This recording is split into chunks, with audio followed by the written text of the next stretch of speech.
विषय हिंदी, कक्षा 5वीं, पाठ क्रमांक 12, सपूत। सपूत पाठ के लेखक है श्री कृष्ण। अब सपूत मतलब गुड बॉय, अच्छा लड़का। तो चलो देखते हैं इस पाठ में क्या है। बहुत पुरानी बात है, फुलेरा नामक एक आदर्श गांव था। गांव में हर तरफ स्वच्छता थी। गांव की गलियों में नियमित रूप से झाड़ू लगाई जाती थी। नालियां रोज साफ की जाती थी। लिपाई पुताई करके घर आंगन सुंदर रखा जाता था। लिपाई पुताई मतलब पेंट करना, कलर करना। परिसर में बड़ी संख्या में पेड़ पौधे थे। कुएं का पानी निर्मल रखने के लिए आवश्यक सावधानियां बरती जाती थी। निर्मल रखना मतलब पानी स्वच्छ रखना। पनघट स्वच्छ और सुसज्जित था। पनघट मतलब पानी का प्लेस, मतलब जहाँ पे पानी भरा जाता है उस प्लेस को पनघट कहा जाता है। पनघट स्वच्छ और सुसज्जित था। सुसज्जित मतलब अच्छी तरह। एक दिन पनघट पर 3 स्त्रियां पानी भर रही थी। वे अपने अपने लाडले के गुणों का बखान कर रही थी। बखान मतलब सब अपने अपने बेटे के बारे में अच्छी अच्छी बातें बता रही थी।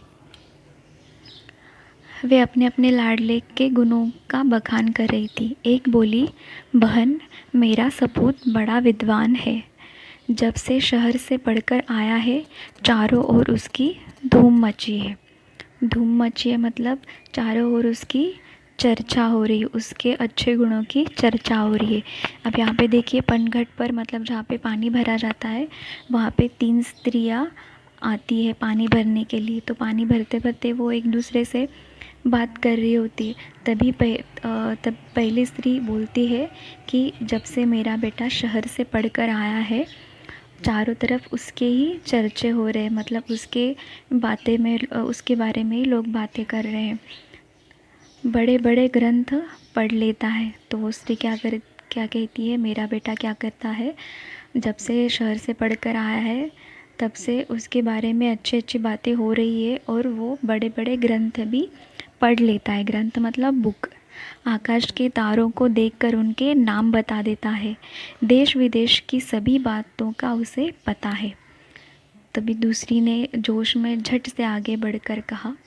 जब पहली स्त्री ने ये सब कहा, तभी तो उसकी बात पूरी होने के बाद दूसरी स्त्री वो भी आगे आ गई और वो भी अपने बेटे के बारे में कहने लगी।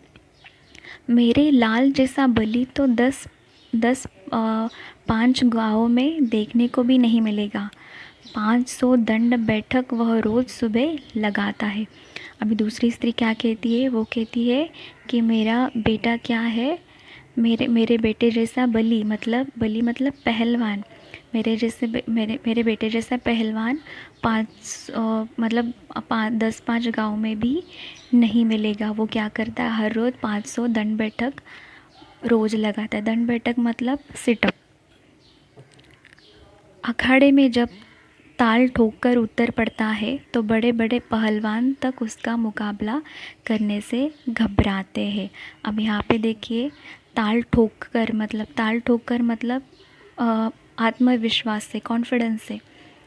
तो वो अखाड़े में उतरता है। अखाड़ा मतलब जहाँ पे पहलवानी खेली जाती है, उस मैदान को अखाड़ा कहा जाता है।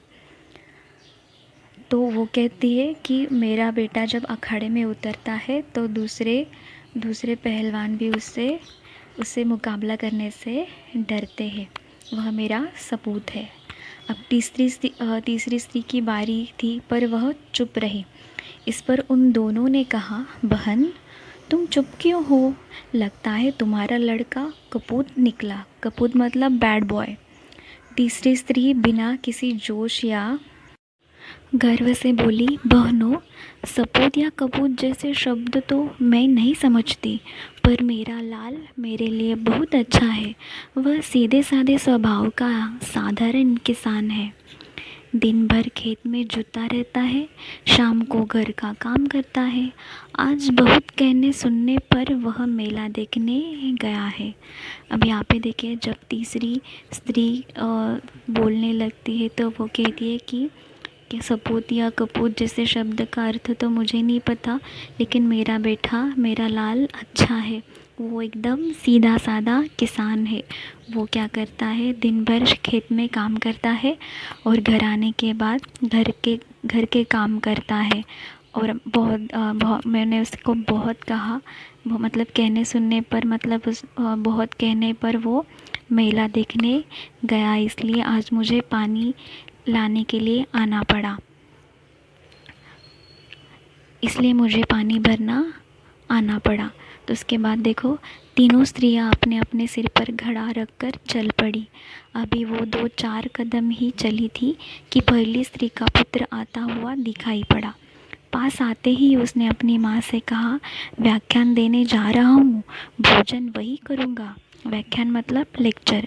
यह कहकर वह तेजी से चला गया। तभी दूसरी स्त्री का पहलवान पुत्र भी आता हुआ दिखा। वह मतवाले हाथी की तरह झूम रहा था। उसने अपनी माँ से कहा, माँ, आज दंगल में मैंने एक नामी पहलवान को बुरी तरह पछाड़ा। नामी मतलब प्रसिद्ध, पॉपुलर पहलवान को बुरी तरह से पछाड़ा मतलब हरा दिया। पानी लेकर जल्दी घर पहुंचना, मुझे जोरों की भूख लगी है। दूसरी वाली का पुत्र जो पहलवान था, वो आता है तो वो क्या कहता है कि मैंने आज एक नामी पहलवान को हरा दिया है। पानी लेके घर जल्दी आना, मुझे बहुत ज़ोर की भूख लगी है। यह कर वह घर की ओर बढ़ गया।